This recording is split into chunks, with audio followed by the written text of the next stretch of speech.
একটি পূর্ণ চৌবাচ্চা দুটি নল দিয়ে যথাক্রমে 40 ও 60 মিনিটে খালি হয়। এবার খালি করছি আমরা, এটাকে ভর্তি করলে আমরা খালি করছি।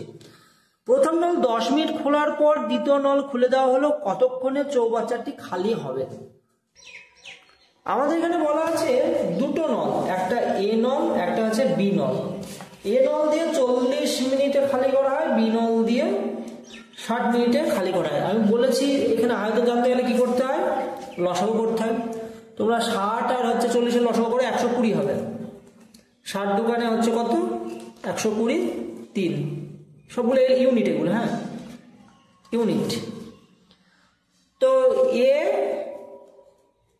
কি করে 3 ইউনিট করে কাজ করে, এ বি 2 ইউনিট করে কাজ করে, টোটালে কত ইউনিট কাজ হয়, 5 ইউনিট করে কাজ হয়।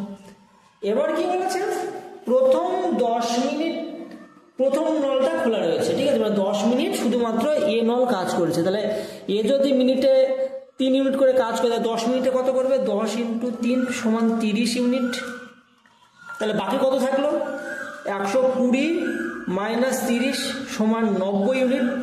এই যে 90 ইউনিটটা বাকি থাকলো, এইটা তখন কাজ করবে কি, দুজনে মিলে, এ এবং বি দুজনে মিলে। দুজনে একত্রে কত ইউনিট করে কাজ করে, 5 ইউনিট করে। ভাগ করো, 5 × 18 = 90, তাহলে 18 মিনিট টাইম লাগে। তাহলে এ এবং বি একসঙ্গে 18 মিনিট, আর প্রথমে এ কত মিনিট কাজ করেছে, একা 10 মিনিট, তাহলে টোটালে কত, 28 মিনিট।